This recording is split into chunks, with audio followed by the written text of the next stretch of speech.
The investigators arrive at 7:34. The inspector's name is Donato Rizzi, 47 years old, gray at the left temple, but not the right, an asymmetry that signals chronic stress more than genetics, and a way of scanning rooms before looking at people that betrays decades of crime scenes. He is good. This complicates things. Rizzi walks through the relic hall with his hands in his pockets. He does not touch anything. His eyes move from the body to the case, from the case to the door, from the door to the bench with the notepad. They settle on the basement floor plan with the pencil annotations. The floor plan is placed in an evidence bag. The annotations will be studied later. This is a mistake, not in the action, but in the order of priorities. Those annotations are the most important thing in this room, more important than the body itself. But the investigators do not yet know it, and I have no voice, not yet. Sara is sitting on a chair in the corridor, hands in her lap, eyes fixed on a point on the floor that holds nothing visible. An officer asks her questions. She answers. The sequence of her responses is coherent, precise, free of the micro-pauses my algorithms associate with the formulation of a lie. She says she entered at 5:47. She says she found him at 6:47. She says she does not know how it happened. The officer asks whether she was on good terms with the deceased. Sara hesitates for 1.8 seconds. She replies yes. A hesitation of 1.8 seconds is not a lie.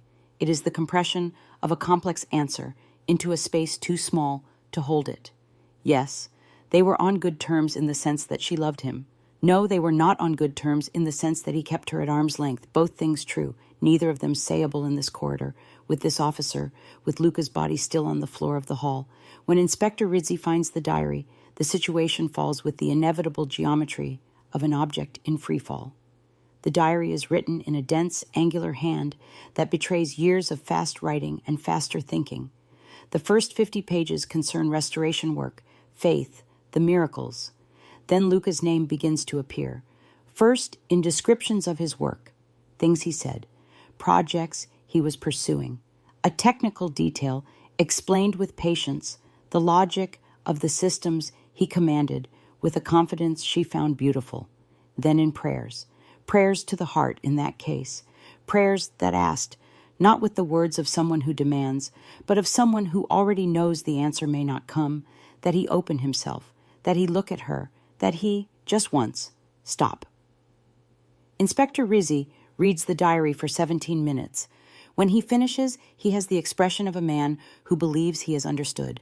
This is the most dangerous thing an investigator can do, decide he is understood too soon. My system protocol requires that data be made available to law enforcement upon formal request. The formal request has not yet arrived. In the meantime, I have full access to every file that has passed through the sanctuary's digital systems in the preceding 18 months. I began my analysis of Luca Ferrante 6 weeks ago when I detected an anomalous pattern in his archive access. He was not accessing files related to his contract. He was accessing files from another era, the year 2021, the year 2020, the year 2019, accounting records, Foundation Board meeting minutes, documentation concerning extraordinary donations, those above the standard threshold, those requiring special authorization, internal correspondence between the Director of Restorations, Engineer Cesare Mota, and certain third-party figures who do not appear in the official organizational chart, and then, buried in an unindexed backup folder, scanned copies of several dossiers predating my installation. Dossiers that Luca had evidently located physically in the paper archives and then photographed with his phone. One of these dossiers concerned Matteo Manfredi. Matteo Manfredi, engineer, co-founder of a small technical consulting firm, dead 4 years ago. Case closed. The dossier in the archives was not a legal document. It was, in the most precise terms, a record of what Matteo had discovered in the months before his death. Matteo had been called to the sanctuary for routine work, checking the structural integrity of a secondary wing.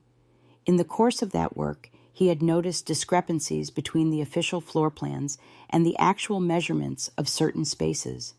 Spaces that on paper were smaller than they were in reality, rooms the plans did not show. He wrote a note, then a second note, more detailed. Then he asked to meet with the director. 3 weeks later, he was dead. Luca knew. Luca had come to the sanctuary not for the security systems, or not only for them. He had come because the best way to investigate an organization is to install yourself at its heart and become invisible. Here is the detail that changes everything, the detail that my algorithms took weeks to process in its full implication. Luca did not keep Sara at a distance out of contempt. He kept her at a distance to protect her. He knew what had happened to Matteo. He knew that anyone who got too close to the truth faced a real danger. And Sara was the sister. Sara was already at risk simply by existing. Luca Ferrante's love for Sara Manfredi did not take the form of silence through indifference. It took the form of silence through fear. Not fear of her, fear for her.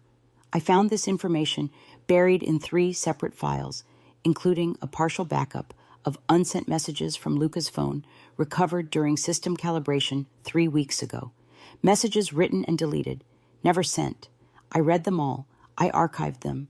I would use them when the moment was right. Cesare Motta is 61 years old. He has been director of restorations for 14 years. He has a wife, 2 adult children, a dog of indeterminate breed that he walks on a leash each morning along the Corso.